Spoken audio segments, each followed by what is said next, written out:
Boa noite. Tô achando todo mundo sério, assim, assustado. Eu estava ali de cabeça baixa falando com Deus. O irmão tocou em mim e falou assim: tá passando mal, pastor? Eu falei: não, irmão, só estou orando. Porque subir no púlpito, se você acha que é fácil, não é não, hein? Eu já falei para vocês uma vez que eu sempre falo assim com a minha esposa: não briga comigo, pelo menos quando eu for subir ao púlpito. Amém? Queria que você ficasse de pé comigo nessa noite e falasse com Deus, não é? Para que Deus possa falar o seu coração através da palavra dele. Não porque eu vou pregar a palavra, mas sim porque você entende da responsabilidade que você tem de estar diante de Deus, da presença dele, e a cada dia se alimentar, não é verdade? De tudo que Deus tem. Então feche os teus olhos, Pai. Obrigado nessa noite por poder estar aqui na tua casa e na tua presença e poder desfrutar junto com os meus irmãos aqui reunidos a tua palavra. Que não seja eu que esteja aqui falando, mas o teu Espírito Santo que habita na minha vida, meu Pai, para proferir dos meus lábios palavras que venham abençoar vidas aqui nessa noite, para que cada um dos teus filhos saiba que há um Deus aqui nesse lugar que quer derramar, quer abençoar, quer transformar vidas aqui nessa noite, meu Pai.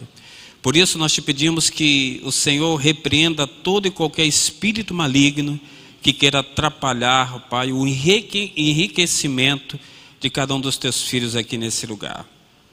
Entraram nessa noite aqui pessoas amarguradas, tristes, que veio aqui a esse lugar para ouvir a tua voz, ouvir o teu Espírito Santo. E somente a Ele toda honra, toda glória, todo louvor e toda a nossa adoração. Assim nós te pedimos, em nome de Jesus. Amém e amém. Você tem uma Bíblia de pé? Por favor, fique de pé, pegue a sua Bíblia. Gênesis, capítulo 50, do versículo 19 ao 20. Não tem como você errar. Amém? É o primeiro livro do Velho Testamento. É o último capítulo. Quem achou, diga amém. Disse assim: respondeu-lhe José: não temas, acaso estou eu em lugar de Deus? Vós, na verdade, intentaste o mal contra mim. Deus, porém, o intentou para o bem, para fazer o que ver neste dia, isto é, conservar muita gente com a vida. Amém. Pode ocupar o seu lugar. Eu coloquei o tema aí, você já viu, né? Como isto pôde acontecer comigo? Eu quero ler um texto de um livro de um escritor muito conhecido, que é Marcial Salaverry. E ele escreveu vários livros, né? Alguns livros, Amor em forma de poema, Reaprendendo a Amar e Coisas da Vida. E desse terceiro que eu falei com você, eu separei um texto desse escritor, que eu li algumas coisas importantes, achei legal trazer aqui nessa noite. Ele diz o seguinte: certos fatos que passamos na vida deixam marcas que marcam mesmo. Por mais tempo que se passe, não conseguimos esquecer do acontecido. Embora possa nos ter parecido algo sem grande importância, o certo é que deixou marcas profundas, ou então fatos que precisamos guardar para nós, ou momentos que queríamos que fossem perpetuados, mas que ficaram gravados em nossa alma. Ele continua dizendo: tem coisas na vida da gente que as palavras não contam. Tem dias na vida da gente que as ideias não faltam. Tem horas na vida da gente que os relógios não marcam. Tem gente na vida da gente que o tempo não afasta. Creio que para todos nós sempre aconteceram coisas que não conseguimos contar. Podem ser acontecimentos agradáveis ou não, mas sobre os quais não conseguimos falar por razões as mais diversas possíveis. Coisas que não podemos contar para qualquer um. Falar sobre esses assuntos. Existem realmente dias em nossa vida quando as ideias fluem soltas. Nossa criatividade está a mil, tudo dá certo para nós. Conseguimos solucionar os nossos problemas. Acertamos, talvez, ele diz aqui, na Mega Sena. Conquistamos aquele amor. Resolvemos uma pendência. Enfim, dias em que as coisas se encaixam direitinho. Para todos sempre existe um dia assim.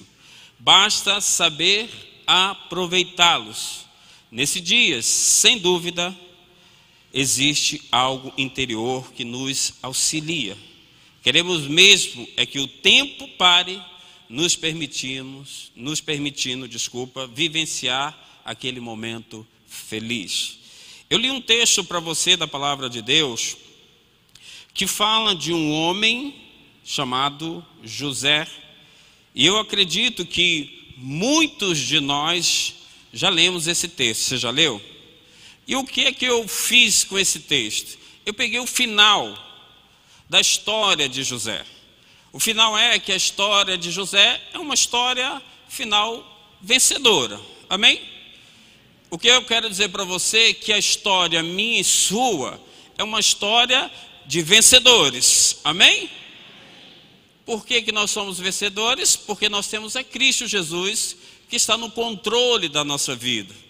Então, os irmãos de José chegam até José após a morte do seu pai. Eles estão preocupados.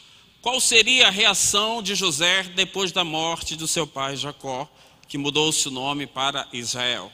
Estou contando assim do final. Eu estou contando para você o final da história. A palavra de Deus diz que José morreu com 110 anos. Os irmãos preocupados com José, eles, depois da morte do seu pai, eles vão e entre eles tramam a falar para José que o pai o pediu que quando ele morresse, o José cuidasse dos filhos. E José dá uma resposta que você leu aí comigo, não leu? Qual foi a resposta que José deu? Acaso sou eu Deus? Não foi isso que ele colocou aí ou estou enganado? Você leu o texto ou não leu? Ele diz assim: respondeu-lhe José: não temas, acaso estou eu em lugar de Deus? Como uma pergunta. Vós, na verdade, intentaste o mal contra mim, porém Deus o tornou o mal em bem, para conservar a muitos. Então a história diz que José conservou e cuidou dos seus irmãos. Preste bem atenção. Existe dois grupos de pessoas. Está me ouvindo? Existem pessoas que foram maltratadas de uma forma, eu posso dizer assim, falar de uma maneira bem, genuinamente foram maltratadas. E existe aquelas pessoas que foram maltratadas, mas na realidade não foram. Pastor, o senhor está ficando velho, está ficando meio...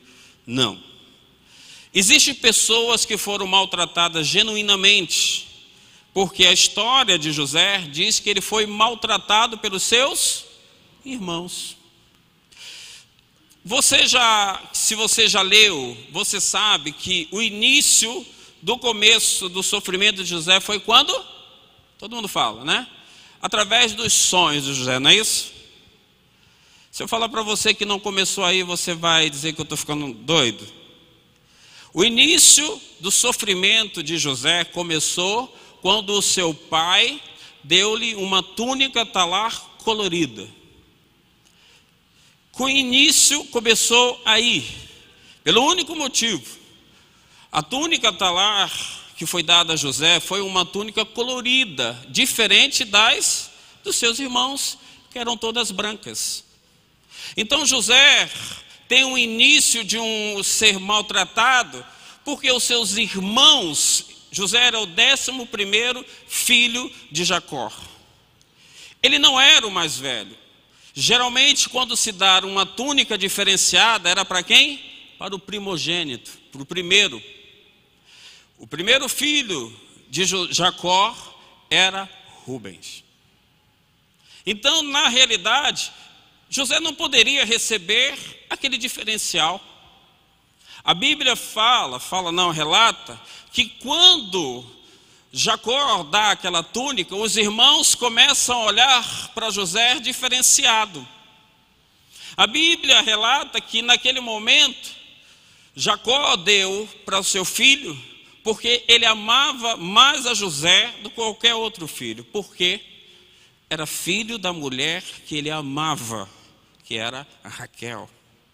E ali começa uma história de sofrimentos da vida de um jovem que, quando recebeu essa túnica, ele tinha a idade de 17 anos. Era um jovem que estava ao lado do pai, era um jovem que saía, para trabalhar com os seus irmãos. Os irmãos saíam para trabalhar e ele ficava ali com o pai. O pai mandava ele ver os irmãos, como é que estavam, ele ia e voltava e relatava tudo para o pai. Então o pai dele dava tudo que tinha de melhor. Agora guarde isso. Esse jovem, chamado José, ele foi início do seu maltrato, quando ele começou a ter esse diferencial. A túnica, como eu falei para você, ela era dada, para o seu filho mais velho. Mas se eu falar para você que José era o filho mais velho de Raquel, então ele era o primogênito, talvez poderia ser dado, mas no geral não. Ele era o mais velho de Jacó com Raquel. Está embolando ou não? Está dando para ir tudo bem? Tranquilo? Está tranquilo aí? Está favorável? Está tranquilo? Está favorável? Estou tentando nem gritar, né? Você está vendo que eu estou calminho, tranquilo, na paz, estou zen, não é? Eu só estou dando assim para abrir sua mente um pouquinho sobre isso.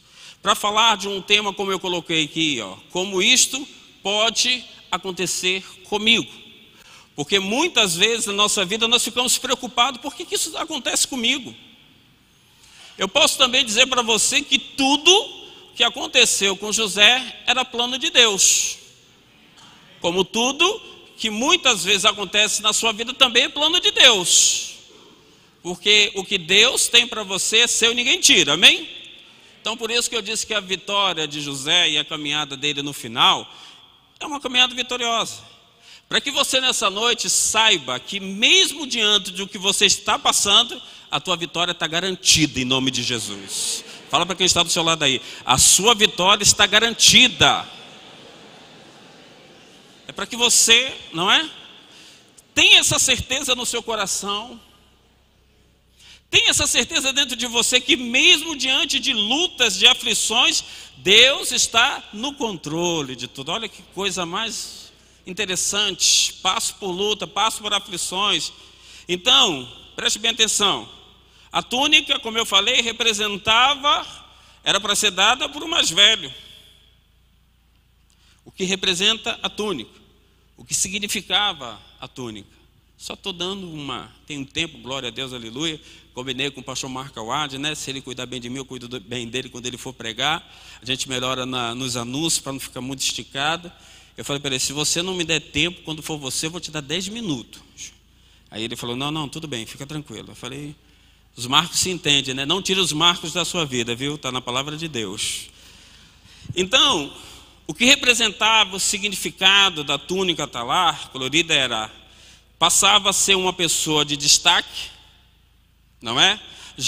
José agora não era mais aquele, você imagina, todo mundo de uma túnica, de umas vestes branquinhas, e só ele com uma veste colorida, 7 cores, eu acho mais ou menos, eu não lembro aqui, 7 ou 5, dá até um tema de pregação, As 7 ou 5 características da túnica, que eu coloquei até aqui, destaque, revelação, esperança, confiança e poder. Então, José agora passa a ser um homem diferenciado. José passa a ser um homem agora observado, Um homem que coloca-se dentro do coração do outro os inveja. Quem acompanha o Apocalipse? A novela que está aí. Cuidado, hein? 2 pastores numa igreja, reparou? E um com inveja do outro, né? Porque o outro, quando vai no culto, enche. Às vezes nós estamos na casa de Deus e escolhemos quem nós queremos ouvir na casa de Deus, é ou não é? Não mente não, que eu sei que é assim. Que algumas pessoas vêm falar comigo, quando é fulano que vai pregar, pastor, eu, glória a Deus, mas quando é o outro, eu sempre repreendo, em nome de Jesus.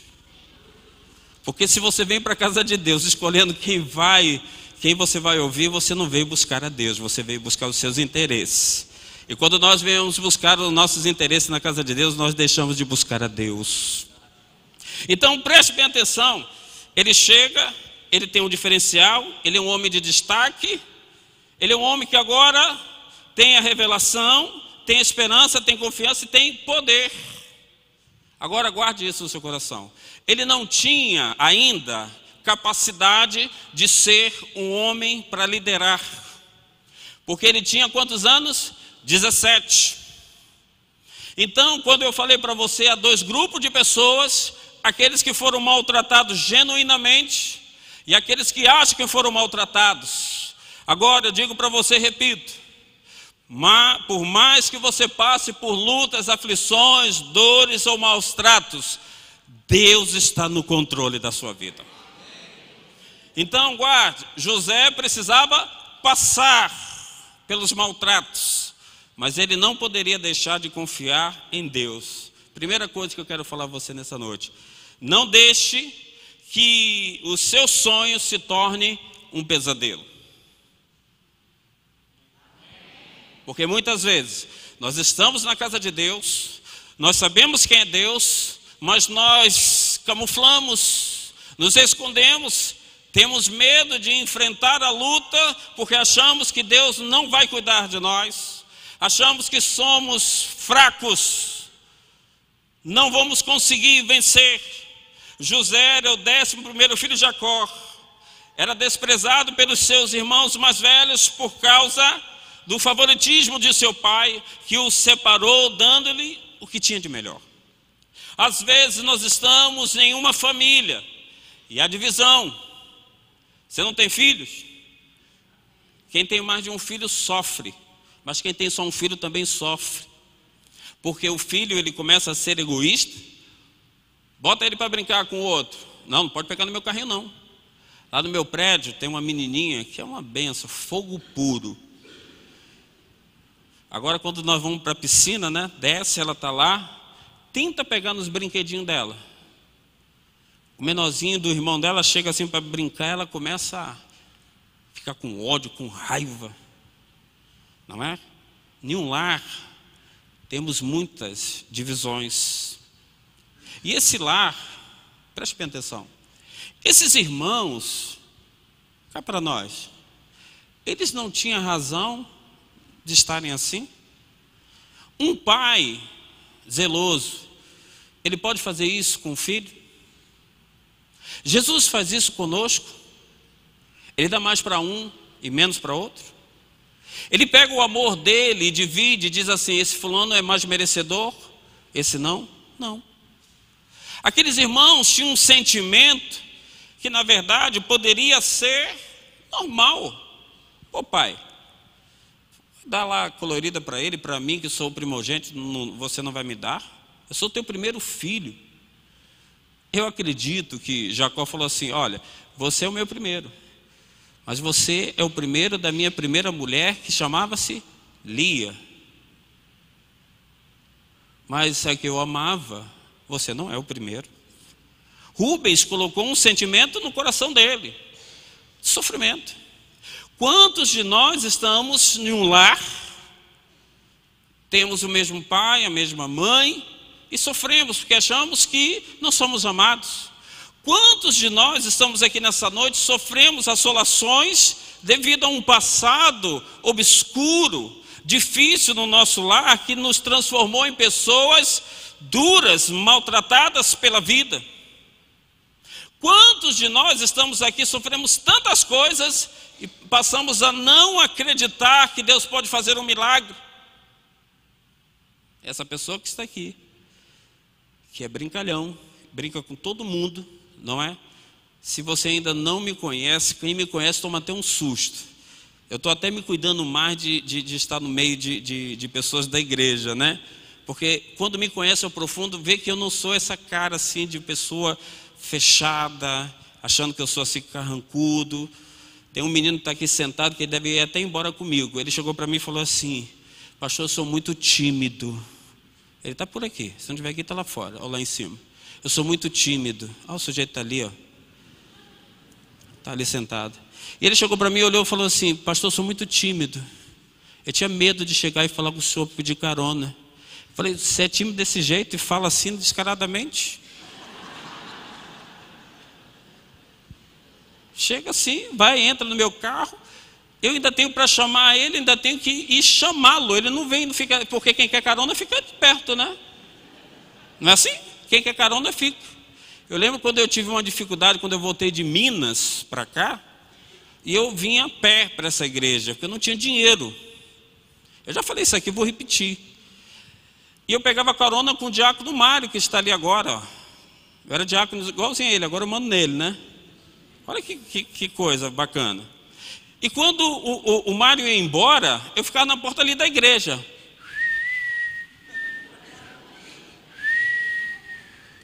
Quando o Mário falava assim, o jeitão do Mário militar, né? Ô Diogo, quer carona? Eu falei, quero. Aí eu falei assim, chamava Eliane e as crianças, vamos embora. Estava todo mundo dentro do carro do Mário. E o sujeito ali, não, maior cara de pau. Então preste bem atenção. Não deixe que o seu sonho se torne um pesadelo. Você é de Deus, você é escolhido. Você foi chamado. Preste bem atenção. Os sonhos de José poderiam ser frustrados. José chega aos seus irmãos e teve um sonho, 2 sonhos. Você lembra? 2 sonhos. Eu estou usando um texto, amados, tão lido, mas eu tenho me preocupado com a qualidade do povo de Deus, porque mesmo sendo um texto tão conhecido, e alguns de vocês devem estar assim, eu já sei até o que ele vai falar, eu já sei até o sonho, não sabe? Qual foram os sonhos? Os seus feixes dos irmãos se inclinou para o feixe de José. O segundo sonho, o que foi? Lembra? O sol, a lua e as estrelas representavam o pai e a mãe e os irmãos se inclinando a José. Presta bem atenção, mais uma vez, os irmãos ficam irados, porque José tem um sonho. Ele conta para o seu pai, o pai o repreende, ele vai até os irmãos, o pai falou assim, vai lá ver como é que estão os seus irmãos, e ele começa a contar. E ali começa o quê? Eles maquinarem tirar a vida de José. Colocam num poço. Um dos irmãos, chamado Judá, diz, não faz isso não, vamos matar que é pouco para ele. Vamos ganhar um dinheiro. Eles veem uma carruagem de ismaelitas passando, que iria para o Egito. Vamos vender. Venderam por 20 moedas de prata. E ele foi levado para estar ali no Egito. Guarda bem o que eu vou falar para você agora. A vida de José tem uma grande mudança, como a minha, como a sua. Do nada, o homem que tinha uma herança, o homem que sonhou, tinha uma família riquíssima, não faltava nada. Esse homem agora é levado cativo. Esse homem agora, que era livre, torna-se um homem escravo. É vendido a Potifar. Esse homem é levado ali para estar com Potifar, ficou 10 anos com ele. E nesses 10 anos, você sabe a história, a mulher tem desejos sexuais por ele. Ele resiste, não é? Ele fica firme.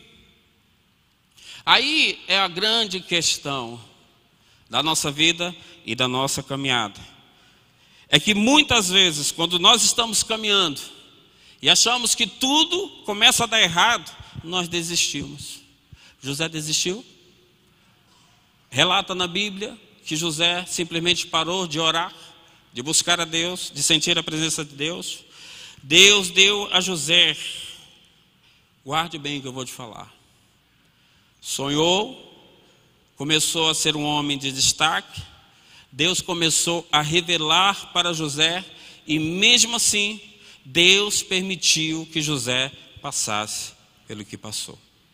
Às vezes, na nossa vida, iremos passar por fornalhas, iremos passar por desertos, iremos passar por momentos que nós achamos que está obscuro e não vai acontecer nada. Aí Deus começa a operar na vida. Quando você achar que não tem mais nenhum recurso, quando você achar que os seus sonhos estão acabados, não. Tenha certeza que Deus está no controle. Tenha certeza que o Espírito Santo de Deus vai abençoar a sua vida. Preste bem atenção, seu pai manda que ele vá até os seus irmãos e ele vai. Os irmãos maquinam. Eu fiquei imaginando aquele lance. Imagina, vem lá, ó, vem o sonhador, vem aquele metido. No seu trabalho, como é que é, né? Tu sabe que tem um cara superior a você. Como é que você ora? Você que é crente, hein? Senhor, derruba logo ele, que eu quero tomar o lugar dele. Ou não? Não, pastor, o senhor sabe que eu sou crente. Crente não deseja mal para o outro, amém? E você não... É melhor deixar para lá, né? É melhor deixar para lá. Vamos mexer com o pastor, que é melhor. Ei, caramba! Fulano veio aqui, arrebentou. Agora de manhã, bispo Tito Oscar. Eu fiquei ali e falei, meu Deus. Ele foi lá fora, e aí? Eu falei, e aí, bispo? É que está tudo ruim. Por causa de quê? Depois o senhor pregou, o que eu vou pregar? Não é não? Eu falei, caramba, o que eu vou pregar? Aí eu fui para casa, e o Espírito Santo falou, faça a minha vontade e deixa as outras coisas. O que Deus começou a fazer na vida de José, é o que Ele quer fazer na minha e na sua. Às vezes, você quer ter tantos sonhos, você quer projetar tantas coisas, e Deus quer trazer você a um amadurecimento. Preste bem atenção, José ainda não tinha capacidade de ser um líder. Ele precisava ser preparado. Às vezes na sua vida você quer que tudo aconteça num piscar de olhos, um estalar de dedos na sua vida. E você não quer pagar o preço. Você não quer passar por certas coisas porque você tem medo de dar um passo, de enfrentar. Não é? Eu vou pedir até desculpa a uma irmã, se talvez ela esteja aqui.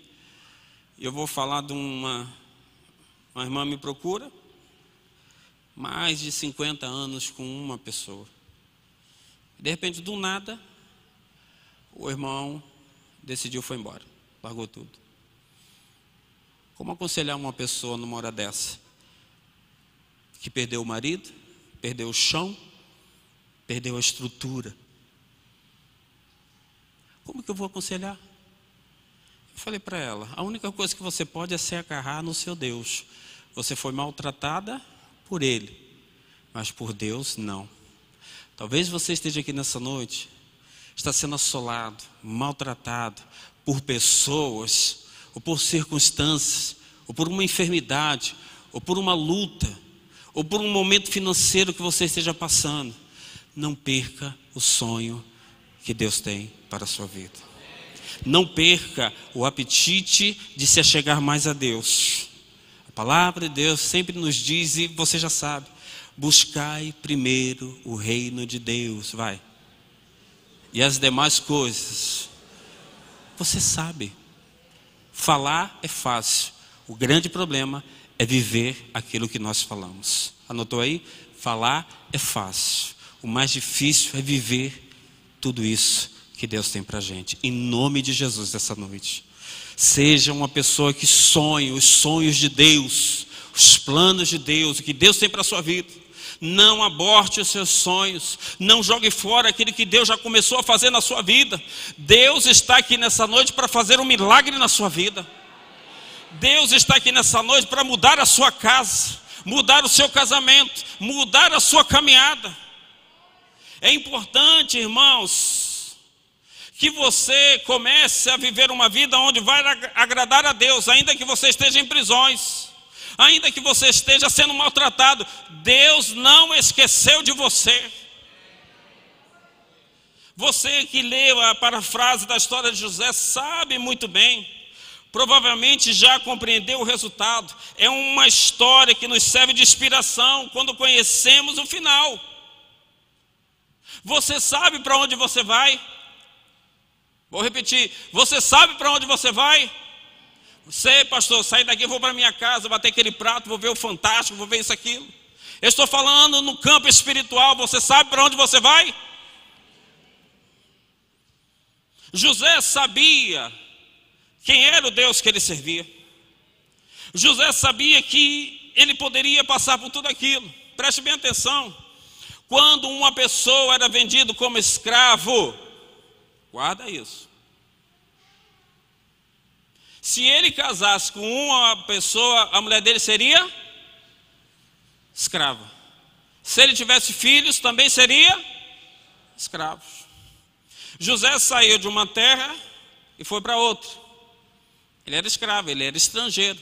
Talvez, se ele fosse egípcio, ele poderia ter uma chance, mas ali não. Ele vai para uma casa, ele é levado como escravo. Acontece tudo aquilo que aquela mulher endemoniada, que para mim não era uma mulher feia, não é? Tenta contra ele, ele foge daquilo. A vida de José, mais uma vez, ele sofre um maltrato. Ele agora sai daquela casa que ele ali estava há 10 anos trabalhando, e ele agora vai para a prisão de Faraó. O que era uma prisão naquela época? Lugar subterrâneo, desprovido de qualquer luz ou calor. As condições variavam entre cruéis e desumanas. Os prisioneiros eram deixados lá até apodrecerem, enquanto ainda sobreviviam com escassez, pão e água. Recebiam comida suficiente para sobreviver, a fim de que sofresse mais.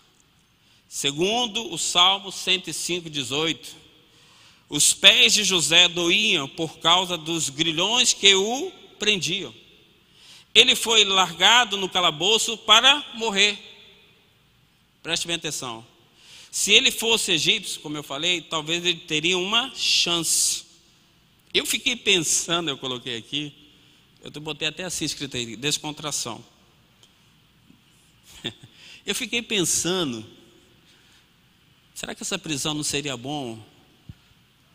Povo do Lava Jato, hein? Se condenar no Lava Jato? Porque um foi tirado, né, foi levado para outro local por causa das mordomias. Ah, gente, me deu uma alegria quando eu falei assim, podia levar todo mundo para lá, para as prisões do Egito, sem sol, sem TV, sem biblioteca, olha aí, sem aquela TV de não sei quantas polegadas. Seria uma boa prisão, né? Você não acha? Olha lá, o outro falou até amém. Ô pastor, mas o senhor falou que o crente não pode desejar o mal para os outros, o senhor está desejando? Não, eu pensei.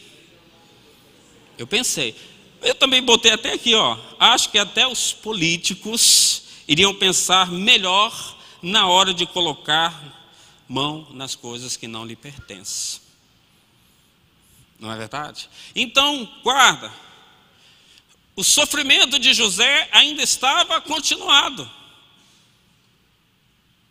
É preso, é levado. Está ali no momento mais difícil da sua vida.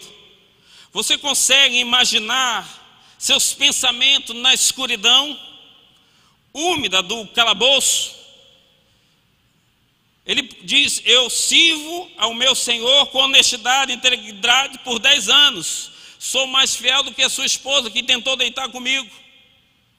Ele estava ali, ele pensa nos sentimentos dele. Pensa no sentimento de pessoas que foram presas, algemadas. Talvez você esteja aqui nessa noite, esteja algemado por aquilo que o diabo colocou no seu coração.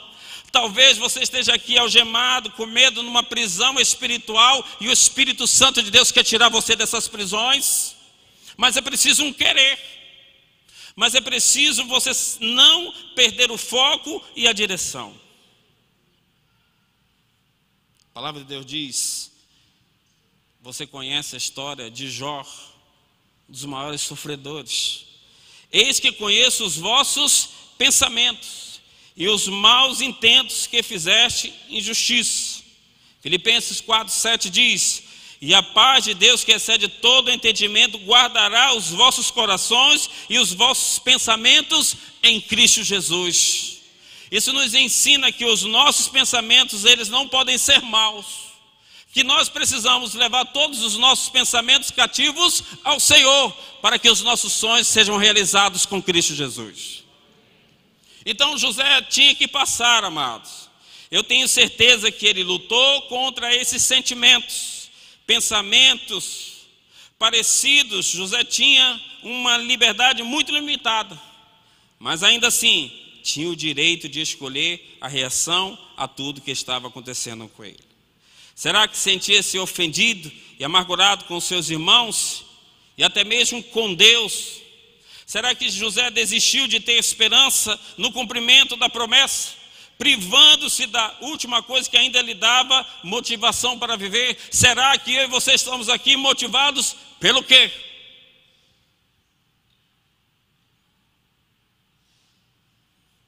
Tem um que está tão motivado que até já está se dormindo. Porque José, ele só tinha uma esperança, perde tudo. Agora, ele não poderia mais ver o seu pai, não poderia ver mais os seus irmãos, não poderia ver mais o sol, não poderia ver mais nenhuma alegria. Ele estava preso, subterrâneas prisões.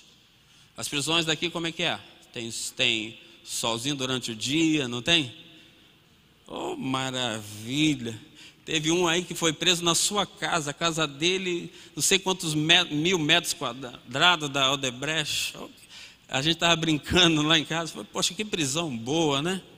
Ele falou assim, o meu caçula, ele é demais, né? Ele fala assim, até eu queria uma prisão dessa, pai. Eu falei, tá amarrado, rapaz, tu é livre, rapaz. Não é não? Com todas as regalias. Pensa, José não tem mais nada disso. Ele não ia ver mais o sol brilhar. Ele não poderia ter a alegria de sair, passear, não é? Desfrutar das coisas maravilhosas, porque ele estava onde não tinha luz, onde não tinha brilho. Eu quero dizer para você nessa noite, mesmo que você esteja passando por tudo isso, Deus tem o controle da sua vida. É a segunda coisa que eu quero falar com você.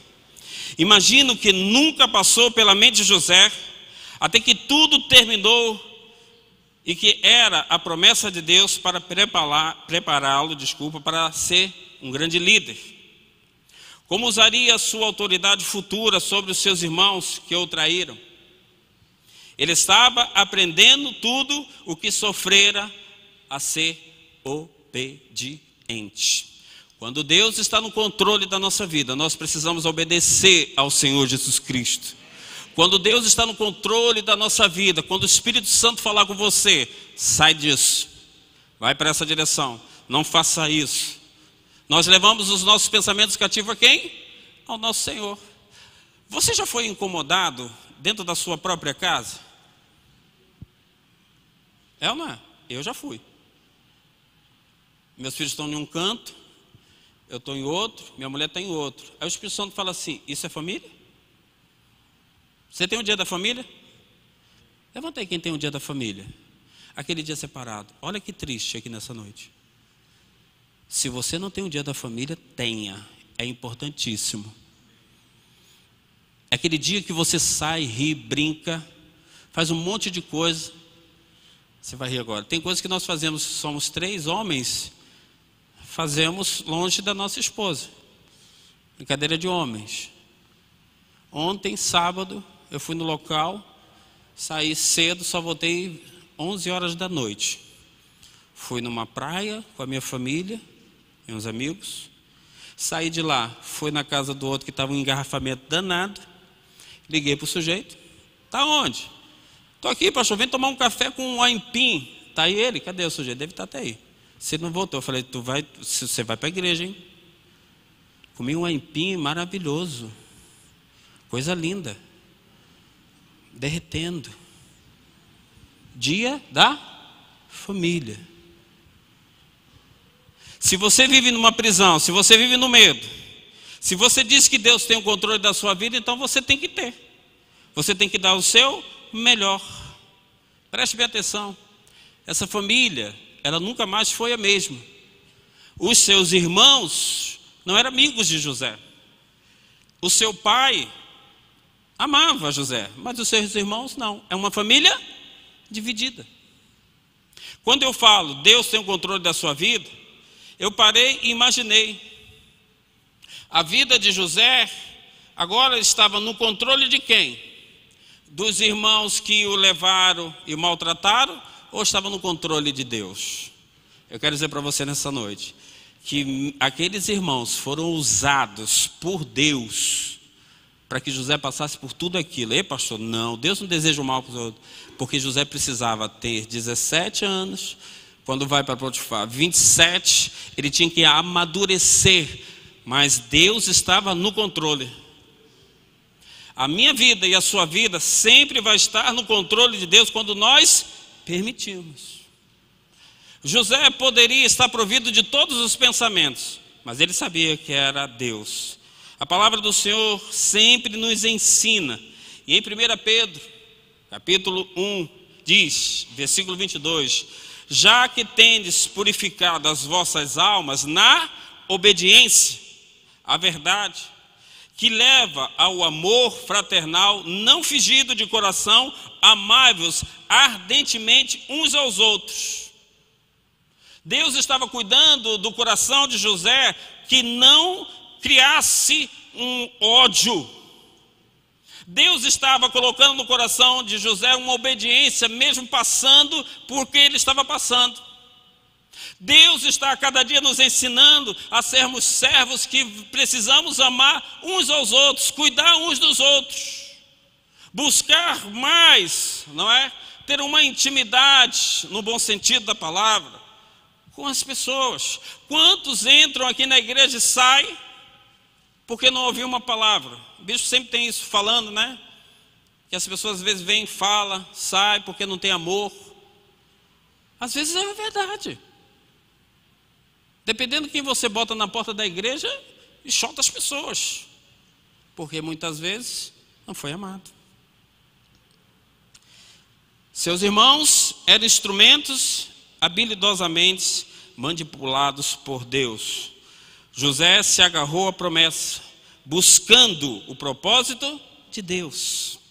Talvez quando José teve seus sonhos, os tenha visto como uma confirmação do favor da sua vida. Ele ainda não havia aprendido que autoridade, preste bem atenção, ela é dada para servir e não para preparar. A autoridade que Deus nos dá de amar é porque Deus quer nos preparar para servir e sermos servos melhores. Então, guarde isso.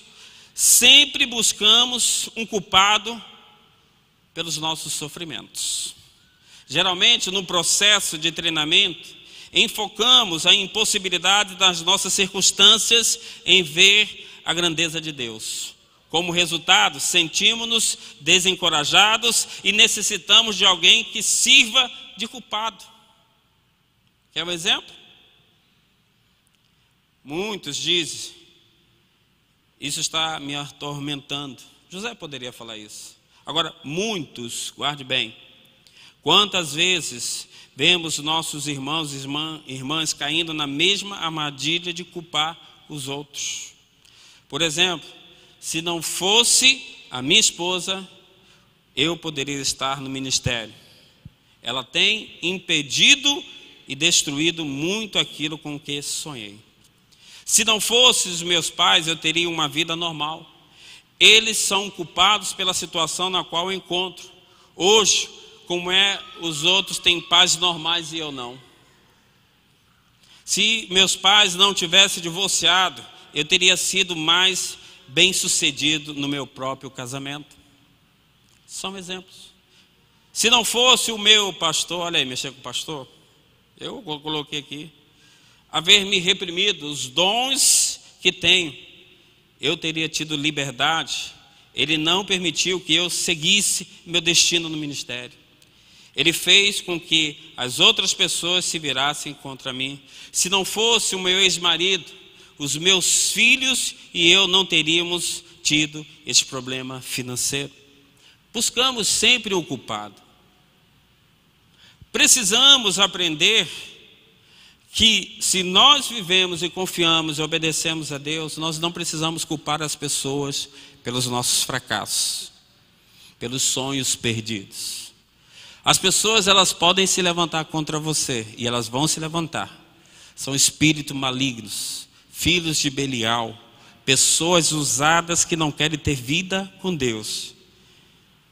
Repita comigo: ninguém pode roubar a minha bênção. Diga um amém. A bênção é sua. Você lembra da história do próprio Jacó, não é? Ele vai se encontrar com seu irmão Esaú. Diz que ele tem no Val de Jaboque um encontro. Ele briga com o anjo. Ele briga com o Senhor, não é? O que aconteceu com ele? Desloca a junta da coxa. E ele disse o que para o anjo? Eu só largo quando você me der a minha bênção.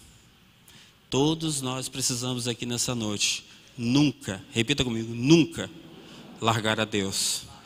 Por quê, pastor? Porque Ele é a nossa bênção. Ele é o autor e consumador da nossa fé.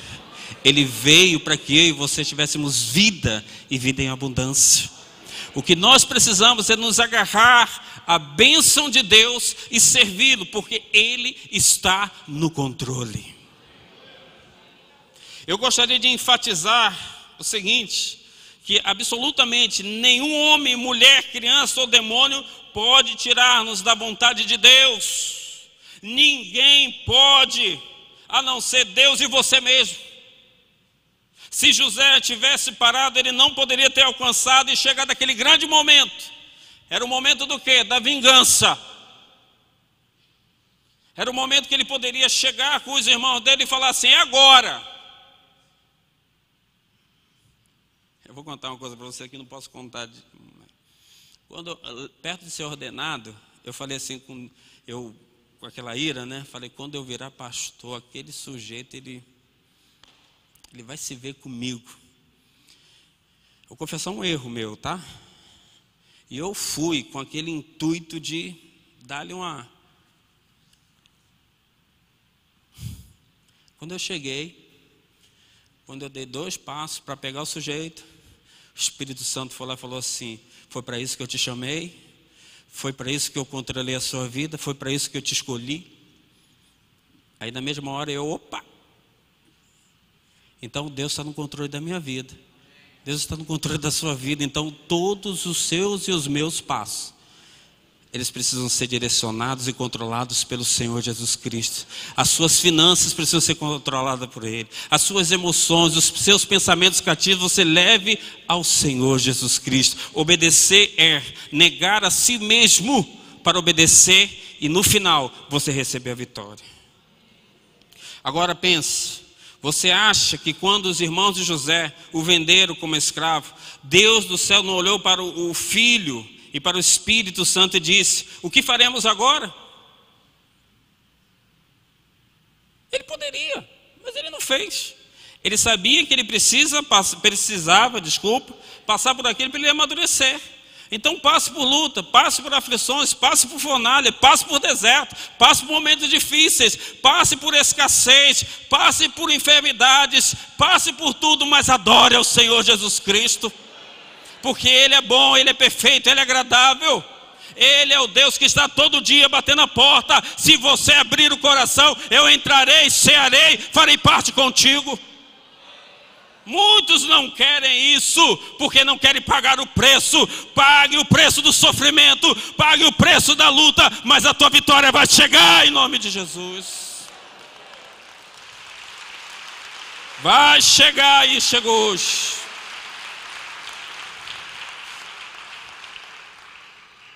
Terceiro e último, Deus nunca esquece de você.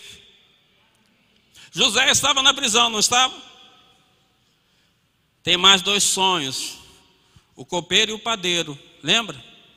Esse dia eu comi um pão caro, mas gostoso. E José revela os sonhos daqueles 2 homens. Hoje mesmo será restituído ao seu cargo, mas tu vai cortar a cabeça e vai morrer. Imagina o padeiro como é que ficou, meu Deus. Mas José dá uma palavra para aquele homem, lembra de mim lá. A palavra de Deus diz que José ainda ficou lá 2 anos e pouco. 2 anos e pouco. Eu falei para você que Deus nunca se esquece de você. Mas diz a palavra de Deus que Faraó teve um sonho e ninguém conseguia revelar. Olha aí. Você vai falar, fala logo, pastor, que eu já sei o sonho. Mas ninguém conseguia revelar. E aquele homem, eu conheço um sujeito que está lá naquela prisão, que eu esqueci dele, ele pode revelar. E aí vem o grande momento da vida de José, né? Passou para o cisterna, vendido como escravo, prisão de Faraó, o segundo homem mais poderoso. Sabe o que eu aprendo com isso? Que todo poder e autoridade é dada para o Senhor, não para você. Todo poder e autoridade que Deus deu para a sua vida é para te ensinar a ser um crente melhor, um pai melhor, um marido melhor, uma esposa melhor, um servo melhor, que coloca a mão no arado, vai para frente, trabalha, não para, não tem medo de enfrentar a escassez da sua própria vida. Para José chegar naquele grande momento, guarde, irmãos, aleluia. Para você chegar onde você chegou, tem um Deus que pagou o preço por mim e por você, preço de cruz. Foi morto, foi maltratado, mas amou a sua igreja, deu a sua própria vida. Se você está aqui hoje, foi porque Deus teve misericórdia de você. Você estava na fornalha, você estava no deserto, você estava na perdição. Deus colocou a você umas vestes novas, transformou a sua vida, transformou a sua casa. E se ainda você está preso, porque você precisa sonhar os sonhos de Deus, voltar a ser aquele homem, aquela mulher que Deus começava a falar,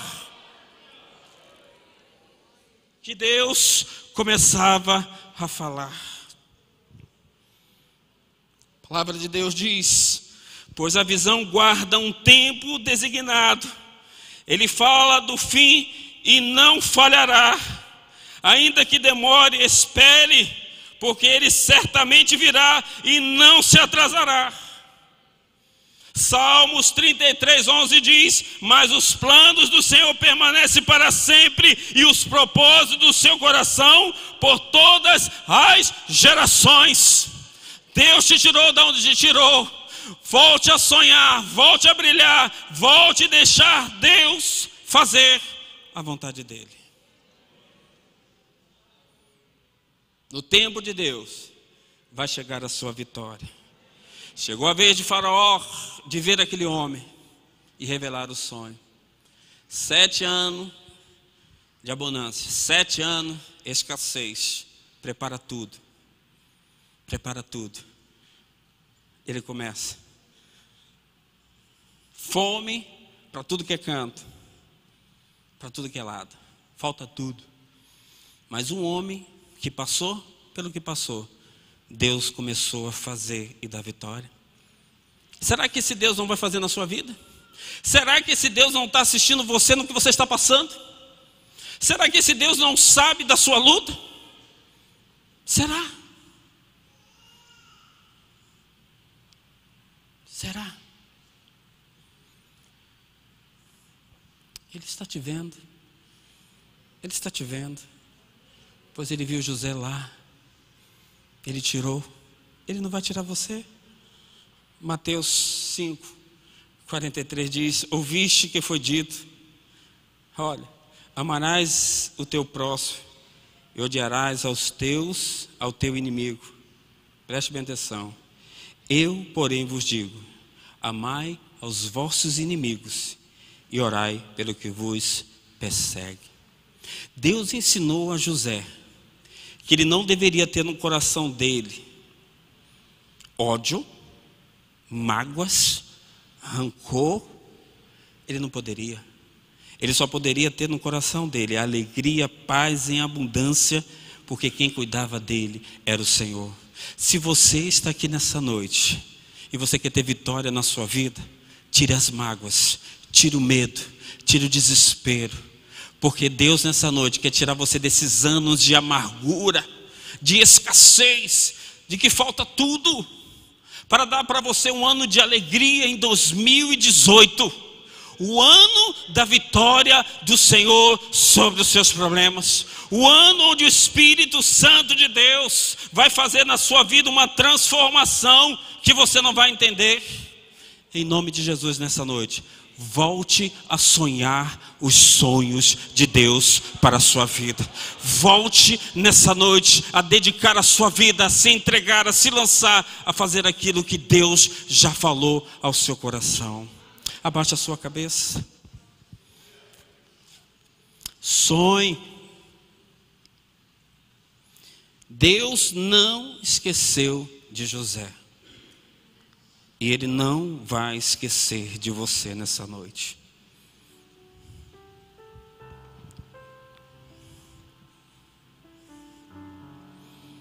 Talvez nessa noite, como José, muitas pessoas não tiveram o tratamento que José recebeu de seus irmãos. Não seria tão dolorido se os seus inimigos houvessem feito isso, mas foram seus irmãos, sua carne, seu sangue. Eles que deveriam encorajá-los, apoiá-lo, defender. E às vezes nós estamos assim, vivendo. Eu quero que nessa noite você pense: se alguém tentou parar você e tirar você do brilho da presença de Deus, que nessa noite o Espírito Santo vai realizar os sonhos dele sobre a sua vida. Eu queria que você pensasse um pouquinho. Vamos cantar um louvor e depois eu vou orar por você que está aqui precisa. Mas eu queria que você refletisse um pouco de cabeça baixa. Aleluia.